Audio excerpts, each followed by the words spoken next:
नमस्कार, insider live देख रहे हैं आप और मैं हूं आपके साथ अमित झा। 2016 में नोटबंदी हुई थी।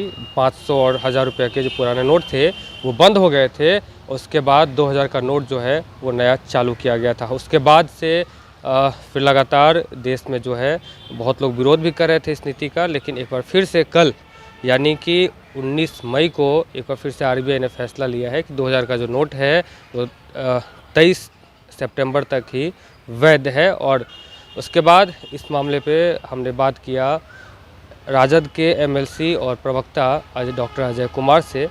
तो अजय कुमार ने साफ तौर पे कहा है कि इन सारे मुद्दों को लेकर एक बार समीक्षा करनी चाहिए थी, जबकि 2016 में जब इस तरह की बातें हुई थी तो विरोध भी किया गया था, लेकिन केंद्र सरकार ने इस पर अपने मन से फैसला लिया। क्या कुछ कह रहे हैं अजय कुमार, पहले वो सुनिए। साल 2016 में नोटबंदी हुई थी, 500 और 1000 के पूरे नोट बंद हो गए थे। फिर 2000 का नोट चालू हुआ और फिर कल आरबीआई ने फैसला लिया है कि 2000 का नोट जो है वो अब वैध नहीं होगा।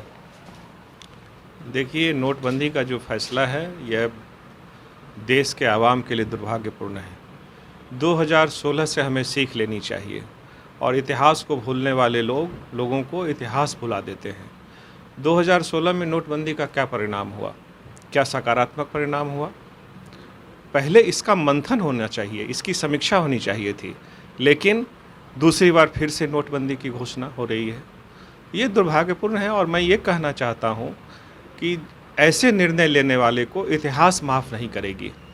इतिहास अपने सफ़र में जब दौड़ेगी तो इतिहास इसका जवाब जरूर लेगी। नोटबंदी के परिणाम क्या हुए? आपने कहा था कि काला धन बाहर आएगा। क्या काला धन बाहर आया? आपने कहा था कि नोटों का जो परिचालन हो रहा है 100% नोट बाहर आ जाएगा। क्या 100% नोट बाहर आया? 2016 में 10,700 करोड़ जो प्रचलन में थे वो वापस नहीं लौटे। तीसरी बात आपने कही थी कि आतंकवाद पर नकेल कसा जाएगा, नक्सल पर नकेल कसा जाएगा, लेकिन 2016 के बाद जो चुनाव झारखंड में हुए वो 5 चरणों में चुनाव हुए। झारखंड छोटा सा स्टेट है, लेकिन आप वहाँ भी चुनाव ठीक से नहीं करा पाए। इसका मतलब जो नक्सल वाली बात आपने कही थी उस पर नकेल दे रहे, उसमें भी आप कामयाब नहीं हो पाए। चौथी बात आप देख लीजिए, मूडीज़ की एक रिपोर्ट आई थी। मूडीज़ ने कहा कि भारत को ऋण चुकाने की क्षमता में कमी आई है। क्या कहना है आपका? ये 2019 की रिपोर्ट है। नोटबंदी जब पूर्णतः असफल हुई थी तो फिर इसको करने की क्या ज़रूरत आ पड़ी है? क्या आपका कोई हिडन एजेंडा है? अगर वो हिडन एजेंडा है तो इस देश के सामने बाहर आना चाहिए कि आपने किस सोच से। अर्थशास्त्री कहते हैं कि वो सफल नहीं रहा, तो फिर इसको लागू करने की, फिर इस पुनः लाने की क्या ज़रूरत पड़ी? तो मेरा ये मानना है कि ये दुर्भाग्यपूर्ण नीतिगत फैसला नहीं है, ये दुर्भाग्यपूर्ण है और इसकी समीक्षा होनी चाहिए। उसके बाद ये देखना चाहिए कि इससे बेरोजगारी पर क्या प्रभाव पड़ेगा, रोजगार पर क्या प्रभाव पड़ेगा, इंडस्ट्री पर क्या प्रभाव पड़ेगा, छोटे कुटीर उद्योग पर क्या प्रभाव पड़ेगा, और सबसे बड़ी बात जो बैंकिंग सिस्टम है 2016 के बाद उस पर बहुत ही नकारात्मक प्रभाव पड़ा था। तो इसको करने की ज़रूरत है नहीं।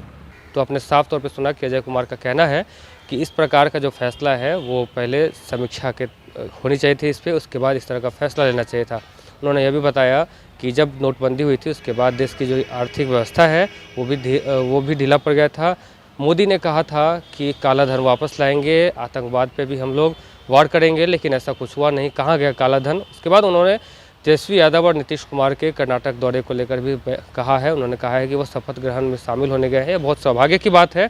उसके बाद उन्होंने यह भी बताया कि कहीं ना कहीं विपक्ष को भी हम लोग एकजुट करने की कोशिश कर रहे हैं। उसके बाद आम आदमी पार्टी को निमंत्रण न जाने को लेकर भी उन्होंने साफ तौर पे कहा है कि हम लोग तो चाहते हैं कि सारे जो विपक्षी हैं एक साथ आएँ, लेकिन कांग्रेस का क्या मंसूबा है इस मामले में हम ये नहीं कह सकते हैं। फिलहाल हमारे साथ बने रहिए और देखते रहिए इनसाइडर लाइव। नमस्कार।